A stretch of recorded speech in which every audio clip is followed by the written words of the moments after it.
Se encuentra con nosotros Flavio Aucejo, profesor de la Escuela de Gestión Pública de la Universidad del Pacífico. Gracias por estar aquí en Primero a las 12. Buenas tardes. Esta respuesta que da el alcalde de Lima, Luis Castañeda, con respecto a bajar el IGB para, digamos, que se solucione el problema en Puente Piedra, ¿es realmente la opción correcta? ¿Podría solucionarse de esta manera? La pregunta es cuál es el problema. ¿Ya? Y el problema en realidad está concentrado en la decisión de instalar una caseta de peaje y que de alguna manera es una forma distinta de cómo se han llevado adelante estos procesos de concesión, ¿no? La lógica es la siguiente. Primero se hacen las obras y luego se instala el mecanismo que va a permitir al concesionario retribuir por las obras. Y en el caso de las carreteras, de estas vías de comunicación, es el peaje. Así funcionan los sistemas que tenemos en las vías nacionales. En este caso es una vía que está en el marco de Lima y el concedente, el que tiene la responsabilidad del contrato, es la Municipalidad de Lima. Por eso es que en el año 2013 se entrega esta concesión, aprobada por el Consejo de Lima durante la gestión de la alcaldesa Villarán, y así ha funcionado. Pero lo que ha ocurrido es un cambio en estas condiciones en diciembre del año pasado, en donde se dice instala la caseta de peaje antes de que se materialicen las obras que ya se venían realizando. Esto por un problema en realidad asociado al concedente externo al contrato, que es esta situación que estamos viviendo con Odebrecht, ¿no? Entonces la pregunta es ¿cuál es el problema, ¿no? Claro. Y aquí yo creo que el problema es que el concedente, que es el que representa a los vecinos de Lima, y en este caso la Municipalidad de Lima, tiene que ver cómo se sienta con el concesionario a ver la mejor manera de solucionar esta situación en beneficio de la población, porque él nos está representando. Que no lo va a hacer, ¿no?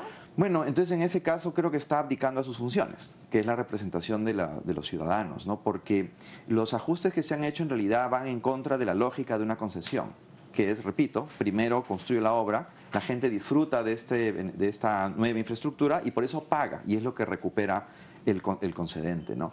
El IGB dentro del peaje en realidad es un mecanismo que se utiliza en todas las concesiones en nuestro país para que cuando la empresa empieza a hacer la inversión, compra equipo, materiales, etcétera, paga el IGB y eso se lo devuelven después, ¿no? Es el caso, por ejemplo, de las Bambas. Este año va a tener una devolución de como 2.000 millones de soles porque ha gastado para construir la operación y ahora se le tiene que devolver, ¿no? Entonces, una medida de reducir los peajes en todo el Perú en realidad no está respondiendo a la lógica y lo que dice la literatura y la práctica internacional en concesiones. La Municipalidad de Lima tendría que hacerse cargo revisando esos contratos y dando otra solución. ¿La solución sería quitar el peaje como es lo que están pidiendo los vecinos de Puente Piedra? Yo creo que la solución es sentarse entre el concesionario y el concedente, teniendo la municipalidad claridad de qué cosa es lo que quiere hacer con el transporte en Lima y sobre esa base tomar una solución que no afecte la estructura del contrato, pero que esté en beneficio de los vecinos, que finalmente son los que tienen que verse beneficiados con el trabajo y las decisiones del alcalde. Pero en este kilómetro en específico, en el 25, donde se han puesto estas garitas, donde no hay, digamos, una ruta alterna o hay otra vía que no permita pagar el peaje, ¿no es cierto? Como hay en otros puntos donde hay peaje. Mira, la decisión de poner un peaje es algo que se conversa entre el concesionario y el concedente. No es que el concesionario la pone donde le da la gana, para decirlo en términos un poco groseros, ¿no? Es algo que se conversa y en realidad tiene que estar asociado a una localización en donde yo ya he disfrutado por una infraestructura y pago por el uso de esa infraestructura. Entonces, la colocación de los peajes es un tema estratégico que es algo que se conversa para ver dónde es el punto exacto donde hay que colocarlo y es donde hay tráfico, no donde hay concentración de personas, porque si no se genera la situación que yo tengo que pagar peaje cada vez que salgo y entro en mi casa. Entonces, esto es algo que está en manos del concedente, que es el que tiene que verlo con el concesionario. Aquí lo que se necesita en realidad para ponerle un punto pronto a esta situación de violencia que nadie desea, y menos los vecinos de la zona, es que la municipalidad digamos, asuma su responsabilidad, abrir un cuarto intermedio, digamos, en esta situación y ver cuál es la mejor manera en poder, sin afectar a la concesión, generar una situación que beneficie a los vecinos. Esa situación, nuevamente, para recalcarlo y que quede claro, porque muchas personas dicen, bueno, que lo resuelva ahora el Estado, ¿no es cierto? Porque si la Municipalidad de Lima no quiere dialogar con la empresa, tendría que hacerlo ya el Estado. Lo que pasa es que hay un contrato por medio. Y ese contrato tiene dos partes. la municipalidad, que es el concedente, y el concesionario, que es Rutas de Lima. Ellos son los que tienen que arreglar el problema. Si ellos no se ponen de acuerdo, el propio contrato establece los mecanismos para hacer eso.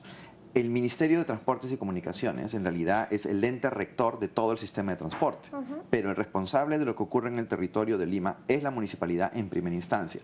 Decir que lo soluciona el Estado, en realidad estamos afectando todo el marco jurídico, que en este contexto en el país es extremadamente serio hacerlo. Porque uno de los aspectos que el Estado peruano ha construido en las últimas décadas es confianza. Confianza en que su palabra se cumple y que los contratos se respetan y que siguen el debido proceso. Y aquí lo que tenemos es un concedente que tiene que asumir su responsabilidad. Hemos visto estas protestas en Puente Piedra, pero también hemos visto en La Molina, en Ate, ¿no es cierto?, protestas por peajes. ¿Están bien distribuidos los peajes en nuestra capital? En realidad, la distribución de los peajes responde a un trazado con criterios de ver dónde es que están los principales flujos de tránsito en la infraestructura para que sea el peaje colocado donde están estos flujos de tránsito, ¿no es cierto? Es difícil saber en realidad si están colocados adecuadamente o no, porque habría que mirar los estudios que sustentan esta decisión. Sería importante que la municipalidad pueda explicarle a la población por qué es que estuvieron colocados ahí donde han sido colocados, porque hay algo que no está funcionando bien, ¿no? Si no, la gente no protestaría. ¿Quién es el que en un principio no funcionó bien? Porque la empresa puede decir, bueno, si a mí me conviene porque ahí no hay una ruta alterna. Es que no funciona así. O sea, funciona en un acuerdo entre el concedente y el concesionario. Pero entonces, ¿quién, digamos, tiene mayor responsabilidad en esos acuerdos? El concedente. Claro. Porque el concedente es el que está viendo y velando por los intereses de todos nosotros, los ciudadanos de Lima, ¿no es cierto? Entonces, eso es lo que la municipalidad tiene que demostrar, si la colocación de esos peajes están respondiendo a un análisis sistémico de cómo funciona el transporte o no. Porque lo que sí está claro es que no es que eso está establecido en el contrato, no es que el contrato dice pon el peaje aquí, aquí, aquí. Eso es algo que se hace en función de cómo va avanzando la infraestructura, cómo va mejorando la infraestructura y cómo va moviéndose el flujo de tránsito, ¿no? Desde el inicio de la concesión en el 2013 hasta hoy día se han venido haciendo un conjunto de obras, pero parte de esta construcción se ha paralizado y de pronto aparecen los peajes. Entonces lo que necesitamos es tener más transparencia en la forma como toma decisiones la municipalidad y los insumos que utiliza para tomar esas decisiones. Es lo que sería importante saber. Pero entonces no tiene nada que ver aquí el tema del IGB, para que eso quede claro. No, el IGB en realidad es un elemento que se ha puesto en la discusión, pero no tiene nada que ver con el tema en estricto. Esta es una decisión que es acordada entre el concedente y el concesionario. El aspecto del IGB, francamente a mí me parece una cortina de humo, para decirlo en todas sus palabras, ¿no? Porque eso no tiene nada que ver con si el peaje se coloca en esa zona o no. Está desviando la discusión del punto central, que es esta posición del concedente para ver si las sugerencias del concesionario efectivamente responden a lo que los ciudadanos y los ciudadanos de Lima estamos esperando. Bien, muchas gracias, quedó bastante Muchísimas claro. gracias. Nosotros tenemos que ir nuevamente hasta